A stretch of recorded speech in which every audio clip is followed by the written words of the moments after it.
அனைவருக்கும் வணக்கம். நான் உங்கள் சிவா. இன்றைக்கி இன்ஸ்டாலேஷன் பார்த்திங்கன்னா திருத்தணி பக்கம் வந்திருக்கோம். இங்கே வந்து 2200 watts BLDC motor AC DC type தான் பண்ணி கொடுக்க போகிறோம். இது வந்து பார்த்திங்கன்னா இன்ஸ்டாலேஷன் கம்ப்ளீட் ஆகிடுச்சு. இப்போ வந்து டைம் பார்த்திங்கன்னா 12:30 மணிக்கு பக்கம் நம்ம செக் பண்ணிகிட்ருக்கோம். இப்போ வந்து பார்த்திங்கன்னா மோட்டருடைய ஆர்பிஎம் 2700 பக்கம் இருக்குது. இது பார்த்திங்கன்னா இது வந்து 2200 வாட்ஸ் பிஎல்டிசி மோட்டர்னால 8 ஆம்ஸ் போகும். 7.9 ஆம்ஸ் இப்போ போயிட்டுருக்கு. அப்படியே பார்த்திங்கன்னா அடுத்தது நம்ம எவ்வளோ வாட்ஸ் மோட்டருக்கு போயிட்டுருக்கு அப்படின்றத தெரிஞ்சுக்கலாம். 2145 2200 வாட்ஸ் ரீச் ஆகும்போது நமக்கு 8 ஆம்ஸ் வந்து ரீச் ஆகிடும். ஓகேங்களா. இது வந்து ஹைப்ரிட் மோட்டருங்க. ஏசிடிசி டிசி மோட்டர் ஃபெயிலியர்னு சொல்லுவாங்க. அப்படி கிடையாது. அதை குறிப்பிட்ட டைமுக்கு வந்து நம்ம சர்வீஸ் பண்ணிக்கணும். அப்படி பண்ணிக்கும் போது லைஃப் வரும். இன்னொரு முக்கியமான விஷயம், இதோடைய ஆர்பிஎம் வந்து அதிகம். ஏசி மோட்டர் ஆர்பிஎம் ரொம்பவே கம்மி, டெலிவரியும் கம்மி. இதில் வந்து மணிக்கு 14 லிட்டர் தண்ணி வரும். இங்கே யூஸ் பண்ணிக்கிற பேனல் பார்த்திங்கன்னா யூடிஎல்லில் பைபிஎஸ்எல் டாப்கான் மாடல் 16 பஸ் பார் இருக்கும் இந்த பேனலில்.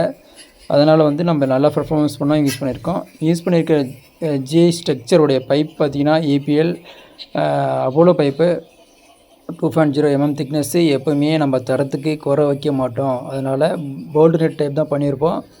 ஏன்னு கேட்டிங்கன்னா எங்கேனாலும் எப்போ வேணாலும் மூவ் பண்ணிக்கலாம். வெல்டிங் அடிச்சிட்டோம்னா வேலை ஈஸியாக தான் இருக்கும். இருந்தாலையும் சேஃப்டி கிடையாது. பேனலுக்கு எல்லாமே வந்து நம்ம கிளாம்ப் யூஸ் பண்ண மாட்டோம். எந்த ஒரு ப்ராஜெக்ட்லையும் லைட்டிங் அரெஸ்ட் இல்லாமல் நம்ம பண்ணுறதுல இங்கே பார்த்திங்கன்னா லைட்டிங் அரெஸ்ட்டு நம்ம போட்டு கொடுத்துருக்கோம். 10 அடிக்கு மேலே பைப் இருக்கும். லைட்டிங் அரெஸ்ட்டு 1 மீட்டருக்கு மேலே இருக்கும். ஸ்பைக் எல்லாமே ஒர்க்கு கம்ப்ளீட் ஆகிடுச்சு. இப்போது தண்ணி பார்த்திங்கன்னா 2 இன்ச் பைப் போட்டு கொடுத்தது நம்ம யூபிவிசி பைப்பு, காலம் பைப்பு A+ கிரேடு அவன் பிளாஸ்டில் நம்ம போட்டு கொடுத்துருக்கோம். போர்வெல் ஆழம் பார்த்திங்கன்னா 300 அடி 280 அடிக்கு நம்ம மோட்டர் நம்ம நிப்பாட்டிருக்கோம். இன்க்ளூடு நம்ம ரோப்போடு போட்டு கொடுத்துருக்கோம். ஏன்னு கேட்டிங்கன்னா ஃப்யூச்சரில் எந்த ஒரு இஷ்யூனா ரோப் இருந்தால் இன்னும் கொஞ்சம் சேஃப்டி. இங்கே வந்து நம்ம 6 பேனல் தான் போட்டோம்.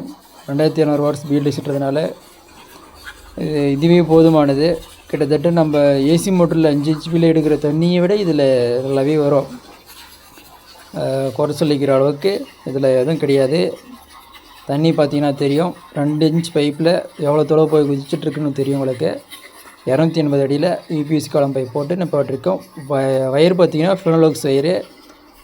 கஸ்டமர் இங்கே வந்து சவுக்கு தொப்பு போகிறதுக்காக பார்த்துட்ருக்காரு. இது வந்து தரிசாக இருக்குது நிலம். இப்போ வந்து தைல மரம் போட்டிருக்காங்க. அது சரியாக வரலன்றதுனால ஈபிக்கு வெயிட் பண்ணி கிடைக்கல. அதனால தான்